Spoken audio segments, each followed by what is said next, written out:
If the universe wants you to be with someone, it will tell you. Not with loud announcements or flashing signs, but in quiet, subtle whispers. In the language of synchronicity, a concept deeply explored by Carl Jung. This video is not about fairy tales or romantic clichés. It's about those moments that defy logic. Those subtle cues from life itself, pointing you towards someone who is meant to play a role in your story. So sit back. Breathe.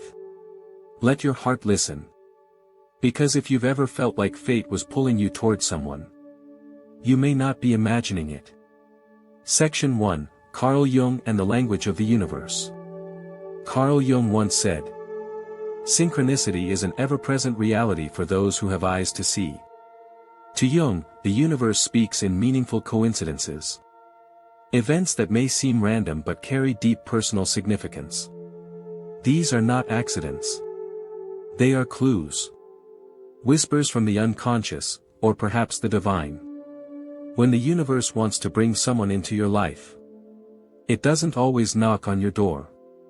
Sometimes, it rearranges the entire room. Suddenly, your path crosses with a stranger's. You hear their name repeatedly. You dream of them. You feel a pull you cannot explain. These aren't signs of madness. They are signs of alignment. Section 2, the first sign, repeated encounters. Have you ever met someone briefly, only to keep running into them again and again, in the most unexpected places? This is the first sign. The universe arranges circumstances to reconnect souls. You bump into them at the grocery store.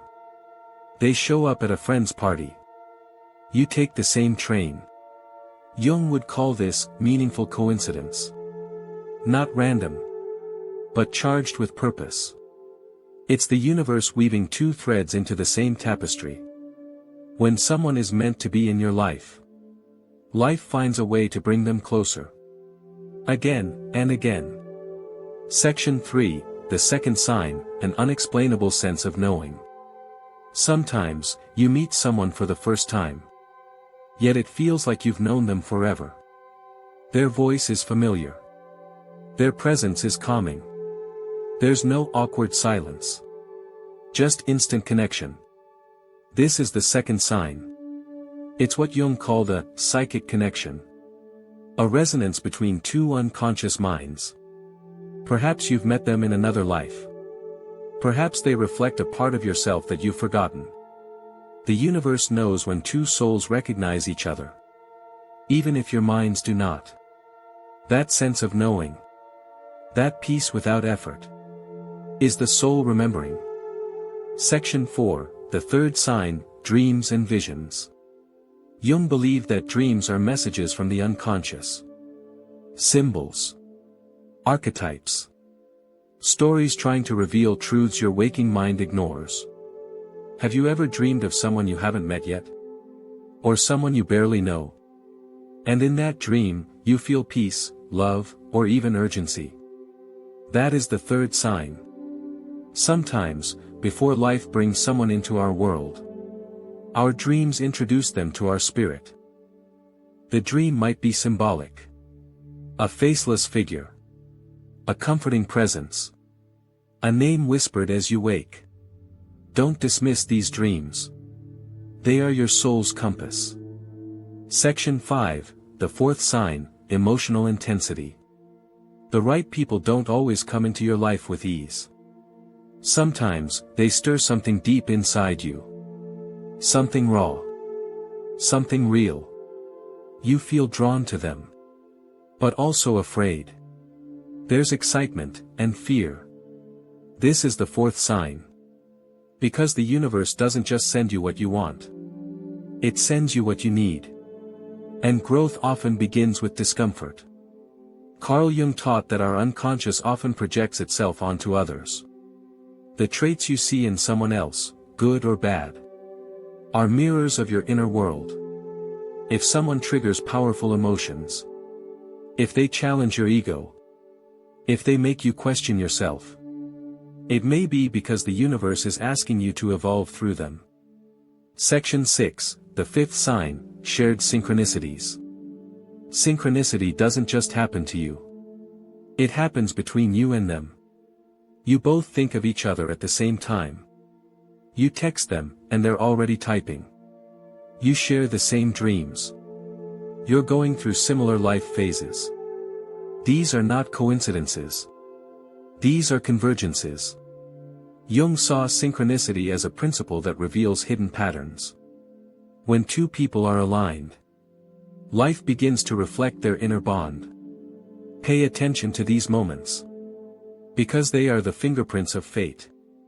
Section 7, the sixth sign, time slows down or speeds up.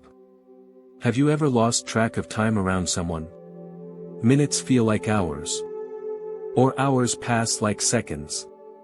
This is the sixth sign. Time is a psychological experience. And when your soul feels safe, time bends. Jung suggested that deeply meaningful moments often occur outside of clock time. With the right person, you experience a kind of timelessness.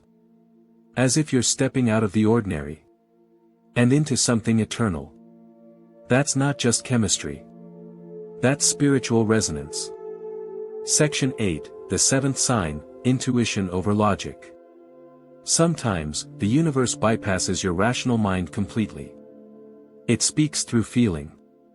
A soft, quiet voice that says, "You need to know this person. You can't explain it. Your friends don't understand it. Even you might question it. But your intuition insists." This is the seventh sign. Jung believed intuition was one of the four functions of consciousness. Not weaker than logic. Just different. When the universe wants you to be with someone, it bypasses reason and speaks directly to the soul. Trust that voice. It knows what your mind has not yet learned. Section 9, what to do with these signs. So, you've noticed the signs. You feel the pull. You sense that the universe is guiding you towards someone. What now? First, be still. Don't chase. Don't force. The right people do not need to be hunted. They arrive in divine time. Second, do the inner work. Jung believed that the people we attract reflect our inner state. So if the universe is calling you towards someone, it may also be asking you to become someone. Heal your wounds. Face your shadows. Grow into the person who can receive this connection fully. Third, stay open. Sometimes, the person the universe sends is not who you expected. They may not match your list. But they'll awaken your soul. Love is not always packaged neatly. But it is always sacred. Section 10, final thoughts, the universe is listening. You are not alone in your longing. Your soul's desire is heard. The universe is not random. It is intentional. It arranges meetings, stirs emotions, sends dreams, and nudges you through intuition. Carl Jung taught us that the outer world reflects the inner world. When you are ready, truly ready, the people meant for you will appear. You will recognize them, not by their appearance, but by how your soul feels around them. At peace, at home, alive. So pay attention. The signs are already here. The universe is always speaking. All you need to do is listen.